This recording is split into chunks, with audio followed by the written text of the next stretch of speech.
اعوذ باللہ من الشیطان الرجیم بسم اللہ الرحمن الرحیم وَإِذْ قَالَ إِبْرَاهِيمُ رَبِّ اجْعَلْ هَذَا الْبَلَدَ آمِنًا وَاجْنُبْنِي وَبَنِيَّ أَن نَّعْبُدَ الْأَصْنَامَ رَبِّ إِنَّهُنَّ أَضْلَلْنَ كَثِيرًا مِّنَ النَّاسِ فَمَن تَبِعَنِي فَإِنَّهُ مِنِّي وَمَنْ عَصَانِي فَإِنَّكَ غَفُورٌ رَّحِيمٌ رَبَّنَا إِنِّي أَسْكَنتُ مِن ذُرِّيَّتِي بِوَادٍ غَيْرِ ذِي زَرْعٍ عِندَ بَيْتِكَ الْمُحَرَّمِ رَبَّنَا لِيُقِيمُوا الصَّلَاةَ فَاجْعَلْ أَفْئِدَةً مِّنَ النَّاسِ تَهْوِي إِلَيْهِمْ وَارْزُقْهُم مِّنَ الثَّمَرَاتِ لَعَلَّهُمْ يَشْكُرُونَ رَبَّنَا إِنَّكَ تَعْلَمُ مَا نُخْفِي وَمَا نُعْلِنُ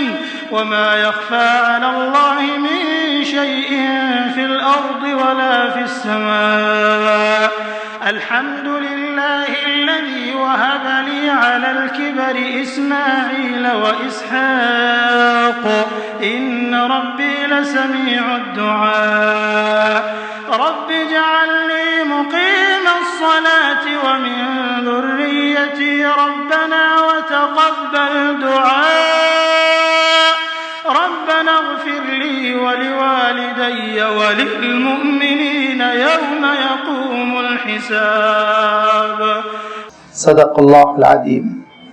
الحمد للہ رب العالمین والصلاة والسلام علی سید المرسلین وعلی آلہ واصحابہ اجمعین، اما بعد۔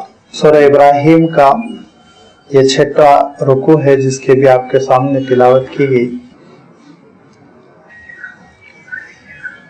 اور اس چھٹے رکوع میں جملہ 6 آیتیں ہیں جن آیتوں میں حضرت ابراہیم علیہ السلام کا تذکرہ آ رہا ہے۔ حضرت ابراہیم علیہ السلام ہی کے اس تذکرے کی وجہ سے اس سورت کو سورہ ابراہیم کے نام سے موسوم کیا گیا، اور حضرت ابراہیم علیہ السلام کا یہ تذکرہ بہت خاص انداز میں اللہ تعالیٰ یہاں ارشاد فرما رہا ہے، کیونکہ اس پوری سورہ ابراہیم میں جو پچھلی آیتیں گزر چکی ہیں ان میں اللہ تعالیٰ نے بار بار اس حقیقت کو بیان فرمایا کہ اللہ تعالیٰ اپنے نیک بندوں کی تائید فرماتا ہے، اللہ تعالیٰ کی یہ سنت ہے اور اس کا یہ طریقہ کار ہے کہ بالآخر رسولوں کو غلبہ ہوتا ہے، ان کے مخالفین نیست و نابود ہو جاتے ہیں۔ اللہ تعالیٰ نے اس کے لیے حضرت موسیٰ علیہ السلام کا اشارہ بھی فرمایا اور نبیوں کے حوالے سے گفتگو کی، اور یہ سلسلہ سورہ ابراہیم میں نیا نہیں بلکہ بہت پہلے شروع ہو چکا ہے۔ سورہ ہود میں بھی یہی انداز ہے، سورہ یوسف میں یہی انداز ہے، اور سورۃ الرعد میں بھی یہی انداز ہے۔ یہ انداز آپ دیکھیں گے سورۃ الکہف تک چلے گا کہ حق کو بالآخر کامیابی ملنی ہے، حق کو غلبہ ہوگا، بھلائی پھیل کر رہے گی، برائی کی مثال گندگی پر اگانے والے اس جھاڑ جھنکار کی طرح ہے جو وقتی اور موسمی بارش کی وجہ سے پھیل تو جاتا ہے لیکن اس کی جڑیں زمین کے اندر نہیں ہوتی، اس کی جڑیں اوپر ہوتی ہیں، اور چند ہی دنوں میں 1-2-4 دن کے سورج کے نکلنے کی وجہ سے، دھوپ کی وجہ سے وہ کھوکھلا درخت سوکھ جاتا ہے، کچرا بن جاتا ہے، نکال کے اس کو پھینک دیا جاتا ہے۔ اور سچائی کی مثال حق کی مثال، بھلائی کی مثال، اللہ تعالیٰ کے دین کی مثال، کلمہ طیبہ کی مثال اس شجر طیب سے ہے، اس بلند و بالا درخت کی سی ہے جس کی جڑیں خوب زمین میں پھیلی ہوئی، بڑی بڑی آندھیوں کا وہ مقابلہ سینہ تان کے کر لیتا ہے، اور اس کا پھل بھی ہر موسم میں آتا ہے، اس کے سائے سے بھی اللہ کی مخلوق فائدہ اٹھاتی ہے، اور اس کا ہر انسان ضرورت مند ہوتا ہے، بہت سی ضرورتوں کی وہ تکمیل کرتا ہے۔ اللہ تعالیٰ نے اس کی مثال بیان فرما دی، الم تر کیف ضرب اللہ مثلا کلمۃ طیبۃ کشجرۃ طیبۃ اصلها ثابت وفرعها فی السماء۔ پھر ارشاد فرمایا کہ ومثل کلمۃ خبیثۃ کشجرۃ خبیثۃ اجتثت من فوق الارض ما لها من قرار۔ اس مثال کے فوراً بعد ارشاد فرمایا کہ یثبت اللہ الذین آمنوا بالقول الثابت فی الحیاۃ الدنیا وفی الآخرہ، کہ اللہ تعالیٰ ایمان والوں کو ثابت قدمی دیتا ہے دنیا میں بھی۔ ایمان کی صفت جب ہوتی ہے تو اس کی مثال شجر طیبہ کی، یعنی بہترین اور اچھے درخت کی سی ہوتی ہے، جس کو سمجھانے کے لیے اللہ کے رسول صلی اللہ علیہ وسلم نے صحابہ کی مجلس میں صحابہ سے خود پوچھا، بتاؤ کہ بندہ مومن کی مثال کس درخت کی سی ہے؟ تو اس میں ایک صحابی کہتے ہیں میرا جی چاہا کہ میں کہوں کہ کھجور کے درخت جیسی ہے، لیکن میں یہ سوچا کہ اللہ کے رسول صلی اللہ علیہ وسلم کے دربار میں زبان کھولنا زیبا نہیں، میں خاموش رہا اور مجلس پر خاموشی رہی۔ جب مجلس پر خاموشی طاری رہی تو خود اللہ کے رسول صلی اللہ علیہ وسلم نے ارشاد فرمایا کہ بندہ مومن کی مثال کھجور کے درخت کی جیسی ہے، بلند و بالا، لمبا چوڑا، بڑا شیریں پھل دے رہا ہے، جڑیں اس کی بہت اندر تک تہ تک پہنچی ہوئی ہے، ہرا بھرا، اور اس کے پتے چھال بن رہے ہیں، درخت بن رہے ہیں، وہ چھت کا کام کر رہے ہیں، اور اس کا تنا وہ ستون بن رہا ہے، ہر چیز سے انسان فائدہ اٹھا رہا ہے۔ فرمایا ایسے ہی یہی شجر طیب بندہ مومن ہے، اسی طرح مومن کی مثال ہے۔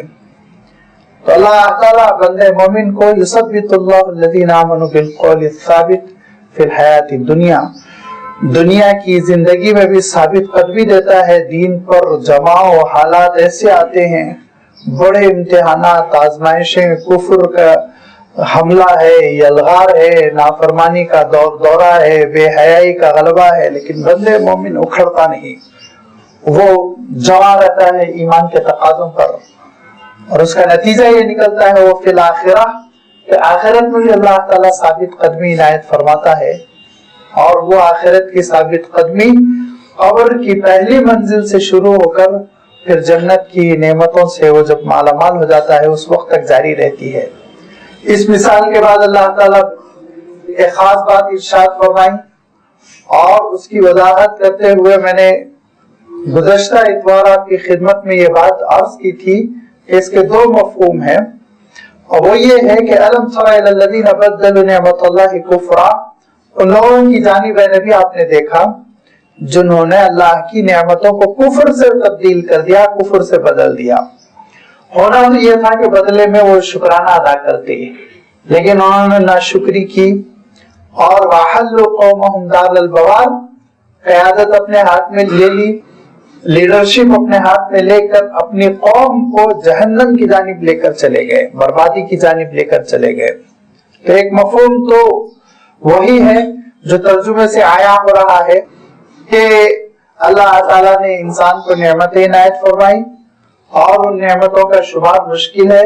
اس میں ایک سب سے بڑی نعمت یہ کہ اس کو اللہ تعالیٰ نے اشرف المخلوقات میں سے بنایا، سوچنے کی صلاحیت دی، اللہ تعالیٰ نے اس کو ذہن عنایت فرمایا جس کی وجہ سے وہ اچھائی کو اور برائی کو پڑھتا ہے، سمجھتا ہے، پرکھتا ہے، لیکن اس نے اس نعمت کو حاصل کرنے کے بعد ناشکری کی، اور بدلہ اس کا ناشکری میں دیتے ہوئے کفر کیا، غیر اللہ کو سجدے کیے، اور اپنی قوم کی غلط لیڈرشپ کی اور جہنم تک پہنچ گیا۔ ایک تو ترجمہ یہی ہے، لیکن دوسری ایک بات اور ذہن میں ملحوظ رکھنے کی ہے جس کی جانب میں اشارہ کیا تھا کہ اس سے مراد قوم قریش بھی خاص طور پر ہے، جبکہ اللہ کے رسول صلی اللہ علیہ وسلم پر آیتیں نازل ہو رہی ہیں مکہ مکرمہ میں، تو اشاروں میں قریش سے کچھ بات کی گئی اور ان سے یہ کہا گیا ہے کہ اللہ تعالیٰ نے تم کو لا کر اس وادی غیر زیزر میں جب آباد کیا تھا تو سوچو اس وقت کیا حشر تھا۔ مکہ مکرمہ کا نام مکہ مکرمہ بھی نہیں تھا، بلکہ بس حجاز کو وہ جانتے تھے، جس کے معنی یہ تھے کہ پہاڑی نے ریگستان سے اس وادی کو کاٹ دیا ہے۔ حاجز اردو میں بھی ہم لفظ استعمال کرتے ہیں، آریانہ، حجاز اسی بنیاد پر یہ لفظ عربوں کے پاس رائج تھا، اور ایک زبردست لق و دق صحرا کے بعد جس کو رب الخالی کہتے ہیں، سینکڑوں کلومیٹر کا صحرا ہے جس میں گم ہو جائے تو پھر کوئی واپس لوٹ کر نہ آئے، اور جہاں انسان تو انسان، جانور اور پرندے بھی سفر نہیں کرتے، اور آج کی ترقی یافتہ دنیا کی سواریاں بھی جس میں داخل نہیں ہو پاتی، اس رب الخالی کے ایک لمبے علاقے کے بعد، لمبے چوڑے علاقے کے بعد پہاڑی سلسلہ ہے جس نے اس صحرا کو ایک وادی سے کاٹ دیا، اور وہ ہے جدہ سے لے کے مکہ مکرمہ کا علاقہ جو اوپر چلا گیا اور مدینہ منورہ اور پھر وہاں سے تبوک، اور تبوک سے پھر یہ علاقہ جا کے ملک شام سے مل گیا۔ یہ حجاز کا علاقہ جانا جاتا تھا، لوگ اسی علاقے سے سفر کرتے تھے، صحرا سے اپنے آپ کو بچاتے تھے۔ ان کو معلوم ہے کہ اگر ہم صحرا میں پھنس گئے تو پھر ہماری ہڈیاں بھی کسی کو نہیں ملیں گی، لہذا اس حجاز کے علاقے میں اللہ تعالیٰ نے ایک وادی رکھی تھی، جس وادی کے سلسلے میں امام ابن کثیر رحمۃ اللہ علیہ نے بھی، امام طبری رحمۃ اللہ علیہ نے بھی اپنی تاریخ کی کتابوں میں مختلف حوالوں سے لکھا کہ کعبۃ اللہ کے چبوترے کو بلند کر دیا گیا تھا۔ وادی میں نشیب میں کٹوری کی طرح وادی تھی، اور اس میں کعبۃ اللہ کا چبوترا تھا جس کو اللہ تعالیٰ نے بلند کر دیا تھا، اور جس کے بارے میں روایتوں میں آتا ہے، یہ تاریخ کی روایتیں ہیں، اور تاریخ کی روایتوں پر ویسے آپ اعتماد نہیں کر سکتے جیسے آپ حدیث پر کر سکتے ہیں، اور قرآن پاک تو خیر قرآن پاک ہے، کوئی صراحت اگر کسی چیز کی کر دے وہ تب تو خیر ایمان لانا فرض ہے، تو حدیث میں بھی جب روایتیں آ جاتی ہیں تو بہت قابل اعتبار ہوتی ہیں، معتبر ہوتی ہیں، ان کو محدثین پرکھ کر بیان کرتے ہیں۔ تاریخ کی روایتیں ذرا تیسرے درجے کی ہوتی ہے۔ تاریخ کی روایتوں میں یہ آتا ہے کہ حضرت آدم علیہ السلام اور حضرت حوا یہ دونوں کی ملاقات بھی میدان عرفات میں ہوئی، اور حضرت آدم علیہ السلام نے توبہ قبول ہونے کے شکرانے میں اس چبوترے کا طواف وحی الہی کی بنیاد پر کیا کہ اللہ تعالیٰ کا یہ گھر ہے، اس کی بنیادیں انشاءاللہ بلند ہوں گی اور اس کی چار دیواری کھڑی ہوگی، اس کی چھت بنے گی، لیکن یہ مقدس مقام ہے۔ اور یہ بھی روایتوں میں آتا حضرت نوح علیہ السلام کا سفینہ بھی پہنچا، اور اس میں حضرت نوح علیہ السلام اپنی کشتی میں بیٹھ کر 7 مرتبہ طواف کیا، 7 مرتبہ کشتی نے چکر لگایا وغیرہ وغیرہ۔ بہرحال یہ ایک وادی تھی جو غیر آباد تھی، جہاں انسان آباد نہیں تھے۔ اللہ تعالیٰ نے وہاں پہ انسانوں کی بستی بسائی، تو کس انداز میں اللہ تعالیٰ نے بستی بسائی اس کا تذکرہ اب حضرت ابراہیم علیہ السلام کے تذکرے کے تحت آ رہا ہے۔ ارشاد فرمایا کہ دیکھو لوگوں کو جنہوں نے اللہ تعالیٰ کی نعمت کو ناشکری سے بدلا، کہ اللہ تعالیٰ نے ان کو ایک مقدس مقام پر لا کر آباد کیا۔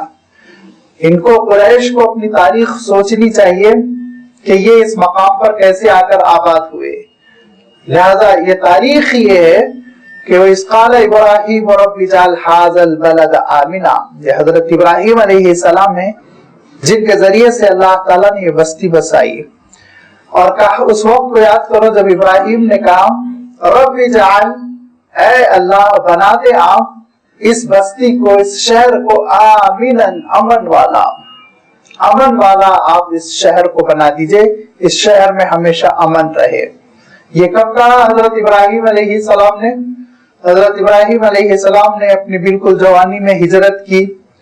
کلدان سے جو عراق کا ایک حصہ ہے، بہت لمبا سفر کیا. مصر ہوتے ہوئے حضرت ابراہیم علیہ السلام مہینوں بلکہ سالوں کا سفر کرتے ہوئے پہنچ گئے سیریا، جس کو آج آپ کہنے لگے، اور جو فلسطین جس کا ایک حصہ تھا جس کو آج ٹکڑے ٹکڑے کر کے الگ کر دیا گیا، اور فلسطین میں آج شہر الخلیل کے نام سے موسوم ہے، اس علاقے میں حضرت ابراہیم علیہ السلام پہنچے. اور حضرت ابراہیم علیہ السلام کو وہاں قیام کرنے کا، رک جانے کا حکم ہوا. حضرت ابراہیم علیہ السلام نے وہاں پر پڑاؤ ڈال دیا. حضرت ابراہیم علیہ السلام کے ساتھ حضرت لوط علیہ السلام آپ کے بھتیجے ہیں، اور حضرت ابراہیم علیہ السلام کی اہلیہ حضرت سارہ ہیں، اور حضرت ابراہیم علیہ السلام کی اہلیہ کی خدمت کے لیے مصر کی شہزادی کو ساتھ کر دیا تھا حضرت ہاجرہ. یہ چار ایک خاندان کے لوگ ہیں. حضرت ابراہیم علیہ السلام نے دعوت اسلام کا کام شروع کیا، اور اس بستی کو جو ظاہری طور پر بھی زرخیز تھی، بہت ہی شاداب علاقہ، بڑا ہرا بھرا علاقہ، اور معنوی طور پر بھی زرخیز، کہ لوگ بھی بہت حق کو قبول کرنے والے، سچائی کو قبول کرنے والے، نرم دل، حضرت ابراہیم علیہ السلام پر ایمان لیتے چلے آئے.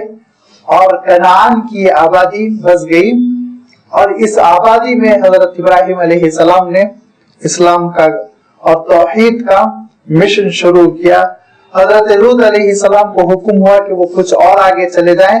حضرت لوط علیہ السلام صدوم کے علاقے میں چلے گئے.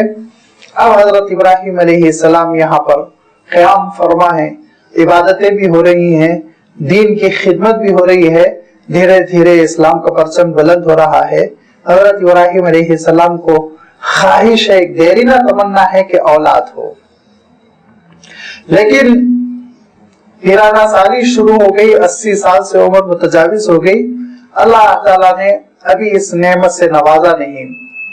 یہاں تک کہ حضرت بی بی سارہ وہ کہتی ہے کہ میں تو بوڑھی ہونے لگی، اور اب امید نہیں ہے کہ میں حمل سہ سکوں، اور اس کے آثار نہیں پائے جاتے ہیں، لہذا یہ میرے ساتھ جو ہاجرہ ہے میری خدمت میں، آپ ان سے نکاح کیجئے.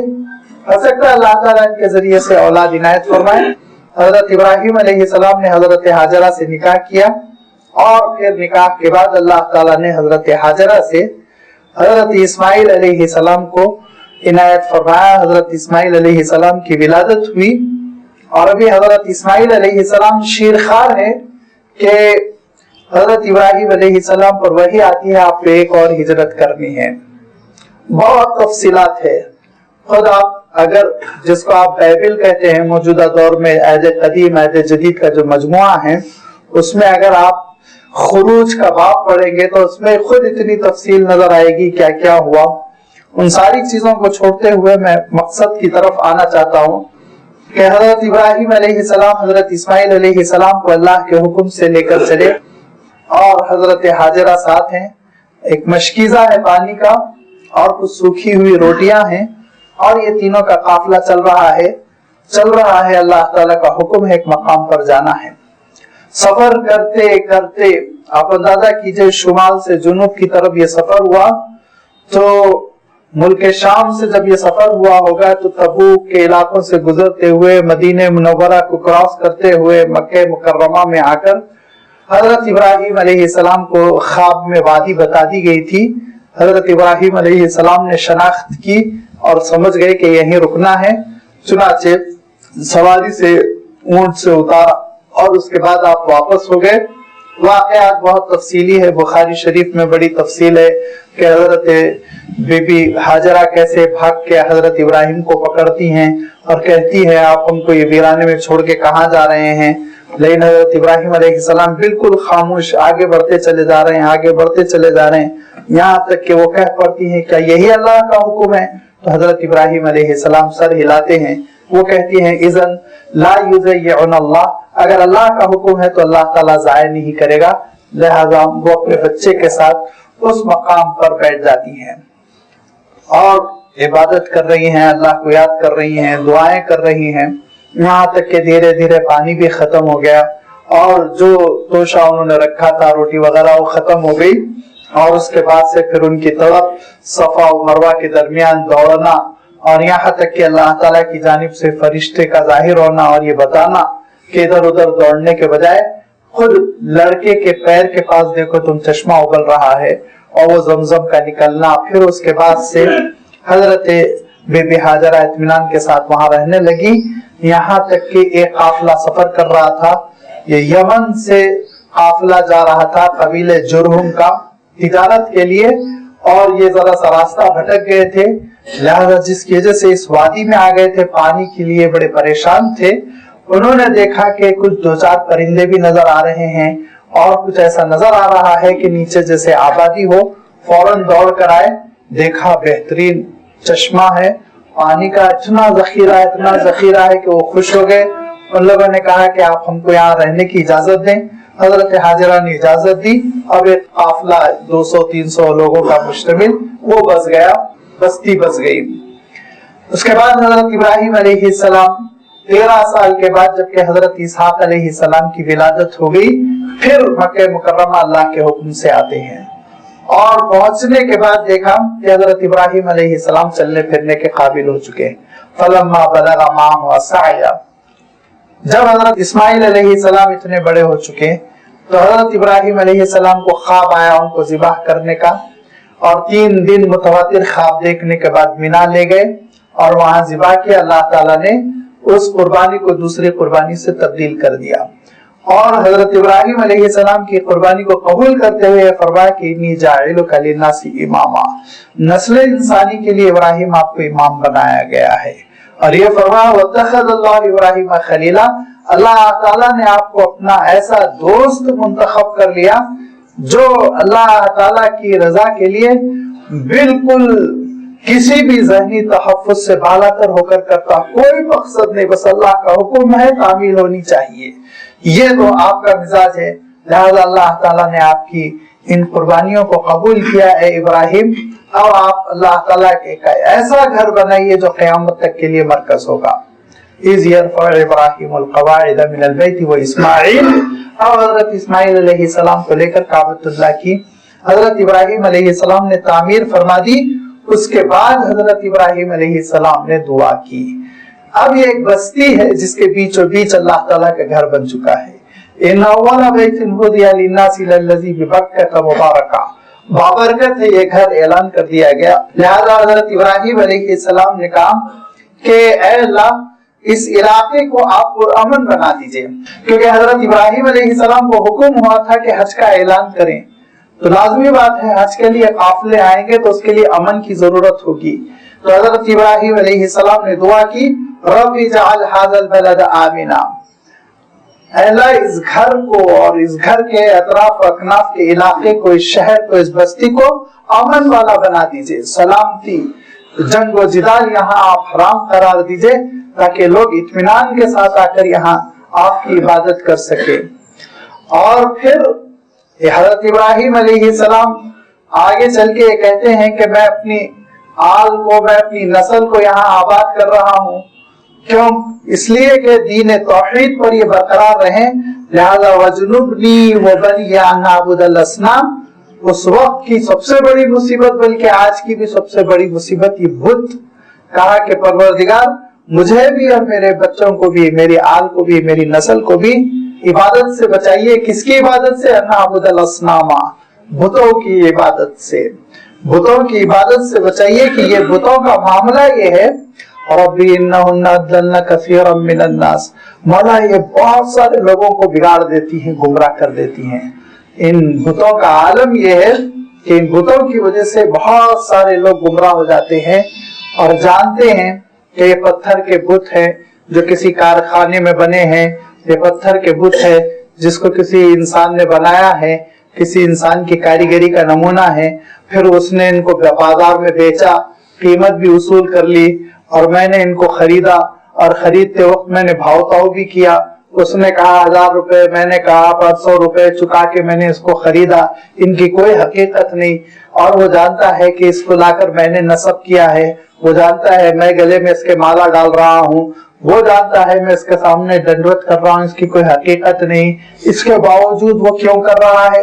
جس چیز کو خود خریدا، جس چیز کو خود لا کر نصب کیا، اور بسا اوقات جس چیز کو خود اٹھا کر اپنے ہاتھوں سے پھینک دیتا ہے، پھر بھی کیوں عبادت کر رہا ہے؟ کیوں؟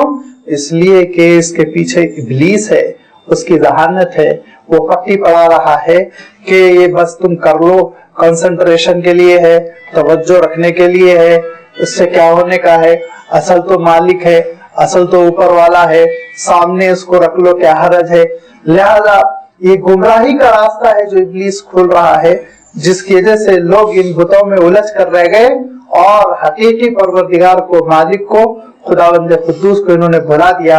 لہذا مولا بتوں سے آپ میری نسل کو بچائیے۔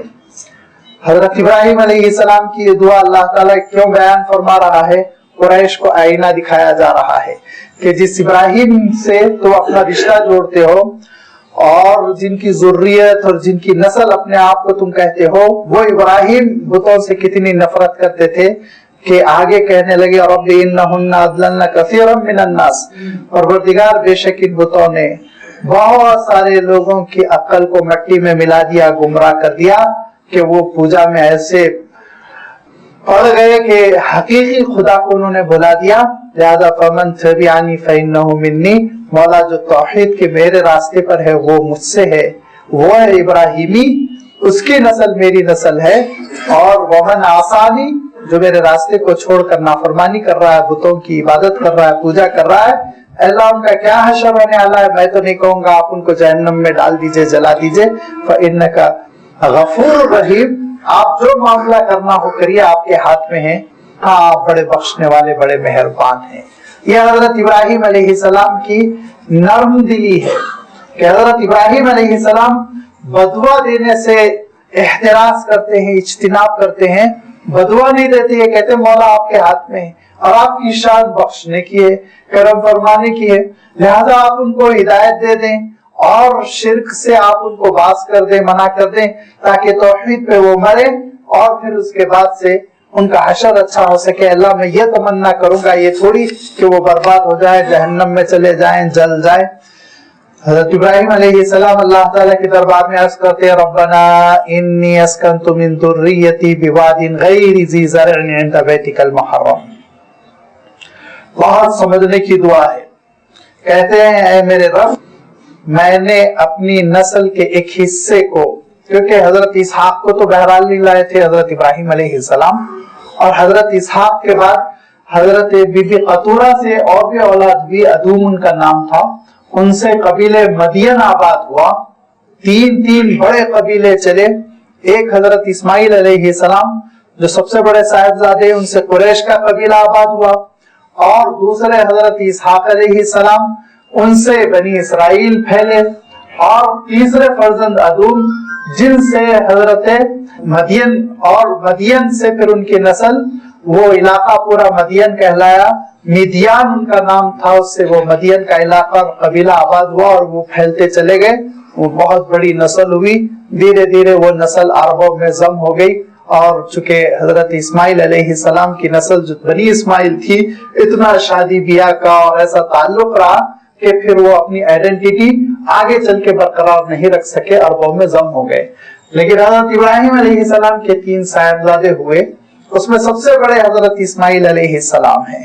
حضرت اسماعیل علیہ السلام کو صرف لا کر آباد کیا تھا، اور اس کی والدہ حضرت حاجرہ کو، لہذا فرمایا ربنا انی اسکنت من ذریتی، اللہ میں نے اپنی نسل میں سے ایک حصے کو لا کر، کچھ حصے کو لا کر یہاں پر آباد کیا، کہاں پر؟ بواد غیر ذی زرع، ایسی جگہ، ایسے علاقے میں جہاں کوئی کھیتی باڑی نہیں تھی، کوئی درخت نہیں تھا، کوئی پودا نہیں تھا، پانی نہیں تھا، جینے کے آثار نہیں تھے، لیکن یہ مجھے بتا دیا تھا کہ یہ مجھے آپ نے بتا دیا تھا کہ عند بیتک المحرم، یہاں پہ قابل احترام آپ کا گھر ہے، یہاں کعبۃ اللہ بننے والا ہے، بیت اللہ کی تعمیر یہاں ہونے والی ہے، تو اب میں نے اپنی نسل کو یہاں آباد کر دیا تھا، اگرچہ کہ وہ زندہ رہے نہ رہے مجھے معلوم نہیں تھا، لیکن میں نے قربانی دے دی تھی۔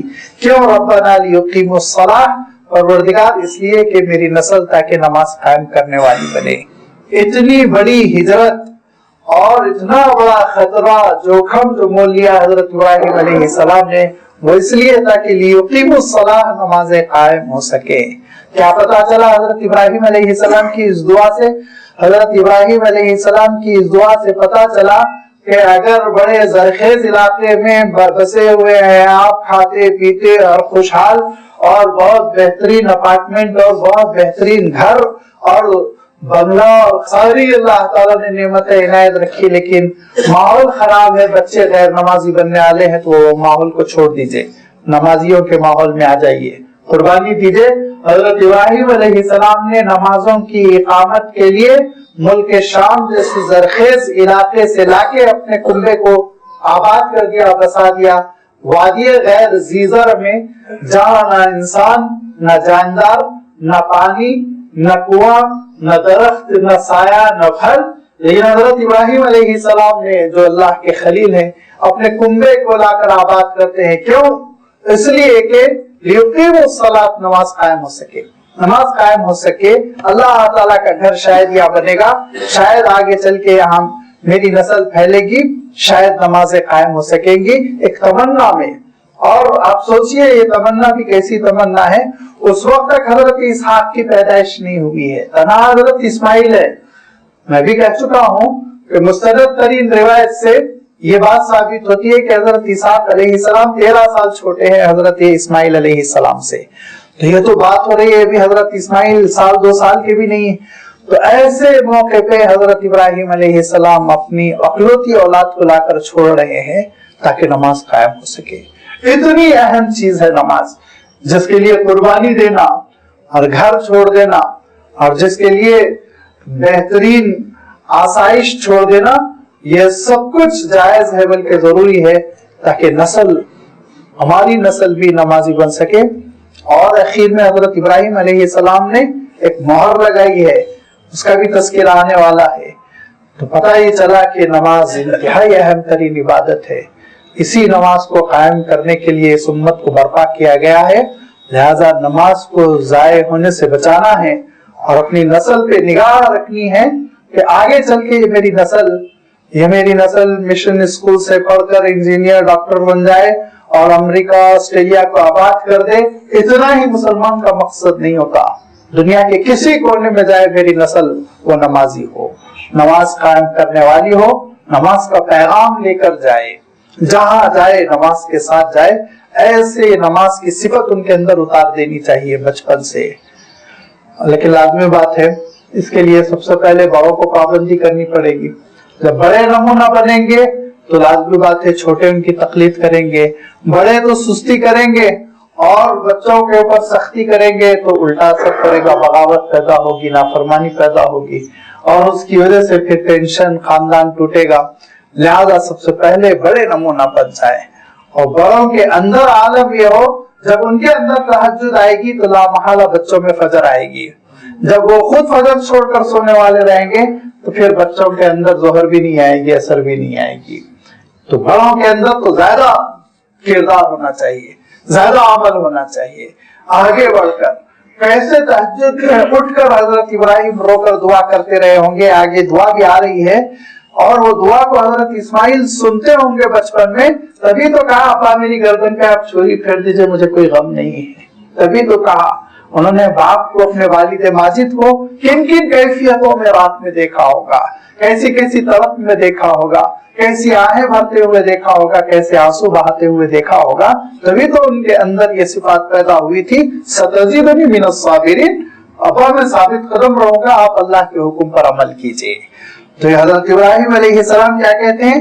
اے اللہ میں نے اپنے کنبے کو لا کر آباد کیا تیرے محترم گھر کے پاس، ربنا لیقیموا الصلاۃ، اے اللہ تاکہ یہ نمازی بن جائیں۔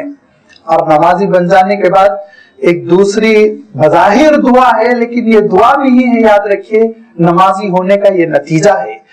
اس کو دعا کی شکل میں حضرت ابراہیم علیہ السلام ہم جیسے مقصدی لوگوں کو جو ہر کام کو کسی نہ کسی مقصد اور کسی نہ کسی ٹارگٹ اور غرض کے لیے کرتے ہیں، ان کے لیے اشارہ فرمایا۔ کیا فرمایا؟ فَجَعَلَ أَفْئِدَةً مِّنَ النَّاسِ تَهْوِي إِلَيْهِمْ، اے اللہ لوگوں کے دلوں کو ان کی طرف پھیر دیجئے۔